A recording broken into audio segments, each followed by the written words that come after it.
न जाने किसकी नजर लग गई है हमारे जंगल को।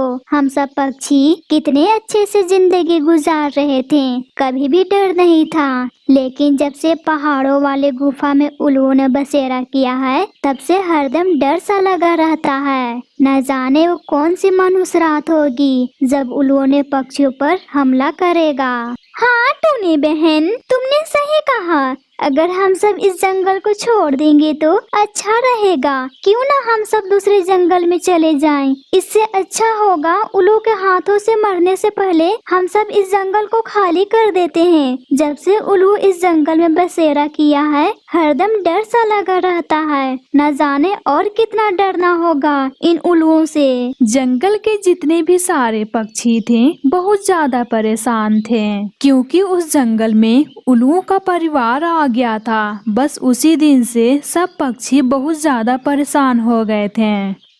ऐसे कैसे हम सब अपने घर को छोड़कर जा सकते हैं? घर बनाना कोई आसान काम नहीं है। तुम सब पक्षी थोड़ा हिम्मत रखो, हम इसका कोई उपाय निकालते हैं। कौवे भैया, आप क्या उपाय निकालेंगे? वे सब उल्वे शक्तिशाली हैं। हमारा और उसका क्या मुकाबला, आप अच्छी तरह से जानते हैं। हम सबको उस उल्वे से कितना ज्यादा डर लगता है। तुम सब चिंता मत करो। और हाँ टूनी, तुम और कबूतर चलो मेरे मामा जी के पास, वो जरूर कुछ उपाय निकालेंगे। फिर कौवा, चिड़िया और कबूतर दूसरे जंगल में चले जाते हैं। नमस्ते मामा जी, आप कैसे हो? आओ आओ कालू कौवे, कैसे आना हुआ? सब ठीक है ना? मामा जी, कुछ दिनों से हमारे जंगल में उल्लुओं ने बसेरा कर लिया है। और तो और वे सब किसी पक्षी के बच्चे को खा जाता है या फिर अंडे को पी जाता है। हम सब बहुत ज्यादा परेशान हो गए हैं मामा जी, और हम सब की परेशानी बढ़ती जा रही है। अब तो डर भी लगने लगा है, कहीं एक दिन हम सब पक्षी पर हमला ना हो जाए। आप बड़े हैं मामा जी, आप ही कुछ उपाय बताइए, इसलिए हम सब आपके पास आए हैं मामा जी। हमारी परेशानी को दूर कीजिए मामा जी, हम सब बहुत ज्यादा परेशान हो गए हैं इन सब उल्लुओं से। मामा जी, मैंने कालू से कहा है वो जंगल हम सब छोड़ देते हैं और दूसरे जंगल में चले जाते हैं और घोंसले बना लेते हैं, लेकिन कालू मान ही नहीं रहा है, अपनी जिद लगाकर बैठा हुआ है। चिड़िया, कालू सही कह रहा है। अगर मुश्किल से डरकर आगे आगे भागते रहोगे तो मुश्किल कभी भी पीछा नहीं छोड़ेगी और मुश्किल आती रहेगी। और हाँ, तुम सबको मुश्किल से लड़ना होगा। अच्छा ये बताओ, वे उल्लू रात को ही सिर्फ निकलते हैं या दिन में भी निकलते हैं? नहीं नहीं मामा जी, वे उल्लू सिर्फ रात को ही आते हैं। जब जंगल के सारे पक्षी सो जाते हैं तब चुपके से आकर पक्षियों पर हमला कर देते हैं और हम सबको बिल्कुल भी पता नहीं चलता है, और हमला किया हुआ पक्षी को अपने साथ लेकर चला जाता है। न जाने ये कैसा पक्षी है, चोर की तरह आता है और सब तहस नहस करके चला जाता है। मेरे पास एक अच्छा उपाय है। उल्लू तो शक्तिशाली है ही, लेकिन अगर तुम सब मिलकर मुकाबला करो तो उन उल्लुओं को तुम सब भगा सकते हो। कालू, तुम ऐसा करो, अपने जंगल में पहरा लगा दो और हर पक्षी बारी बारी से पहरा करेंगे।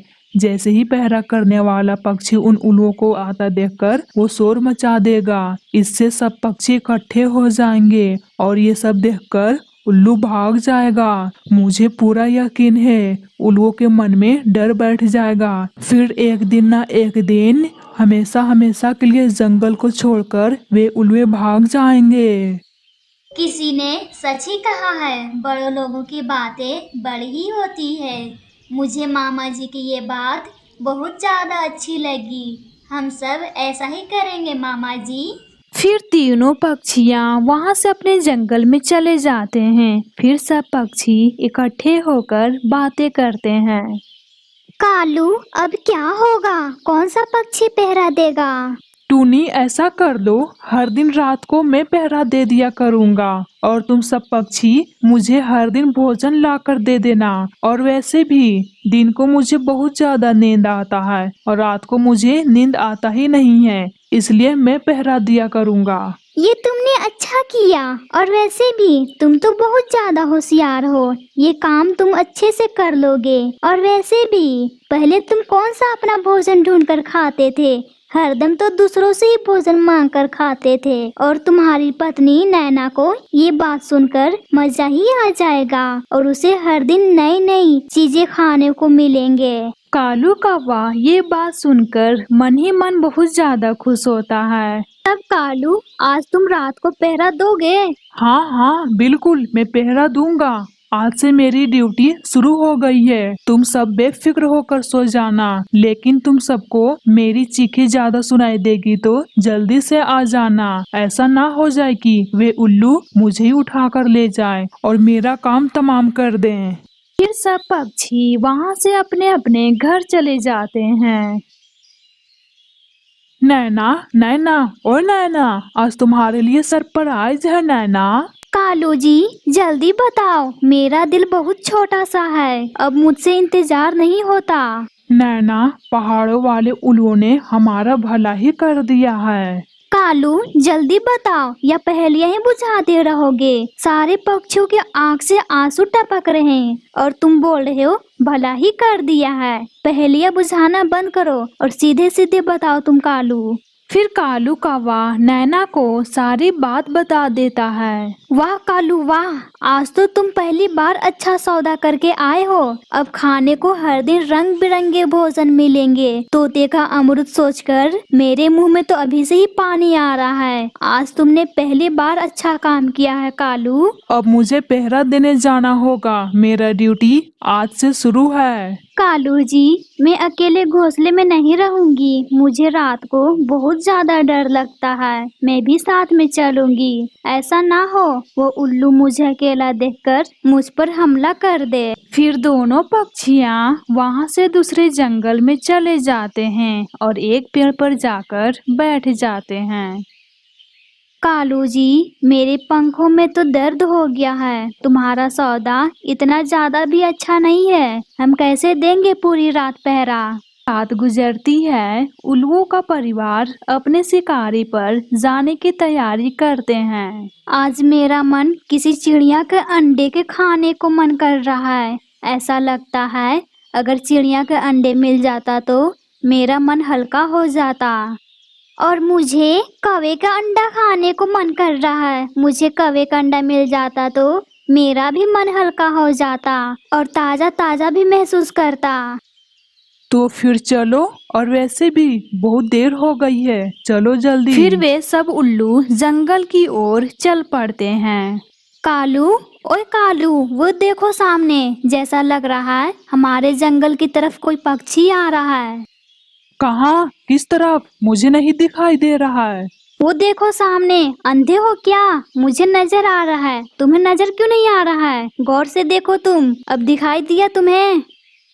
हाँ नैना, मुझे दिखाई दिया, वो तो उल्लू है। फिर जैसे ही वो उल्लू जंगल में पहुंचते हैं, कालू कौवा जोर जोर से चिल्लाने लगता है। दुश्मन दुश्मन आ गया, दुश्मन दुश्मन आ गया, सब जल्दी आओ, तैयार हो जाओ। फिर कालू कौवा की चिल्लाने की आवाज सुनकर वहाँ पे सब पक्षी आ जाते हैं। सुनो जी, सब पक्षी इकट्ठे हो गए हैं, हम सबको वापस चलना चाहिए। ऐसा ना हो जाए शिकार करने आए और खुद ही शिकारी हो जाएं। हाँ, ये अच्छा रहेगा, हम सबको वापस चलना चाहिए। इन सब पक्षियों को बाद में देख लेंगे, वरना हम सब खुद शिकार बन जाएंगे। चलो चलो, भागो भागो यहाँ से। फिर उल्लू वहाँ से भाग जाते हैं। तुम सब पक्षी अपने अपने घर जाओ, अगर फिर से खतरा हुआ मैं तुम सबको फिर से बुलाऊंगा। हाँ भाई हाँ, तुम सब घर जाओ, ऐसा ना हो जाए भोजन देने की बारी आए तो कोई बहाना बन जाए। देख लो तुम सब, मैं भी पहरा दे रही हूँ कालू जी के साथ में। फिर सारे पक्षी अपने अपने घर आ जाते हैं। फिर रात से दिन हो जाती है। कालू कौवा और नैना कौवा अपने घोंसले में आराम से सोए हुए थे। इधर सब पक्षियाँ कालू कौवे के घोंसले में भोजन रखकर वहाँ से चले जाते हैं। जब नैना कौवा की आँख खुलती है तो वो देखती है रंग बिरंगे भोजन रखे हुए हैं। ये देखकर कालू कौवा को जगाने लगती है। कालू, ओए कालू, नींद से जगो, ये देखो रंग बिरंगे भोजन आ गए हैं, अब मजे से खाएंगे। उठो कालू, ओए कालू उठो।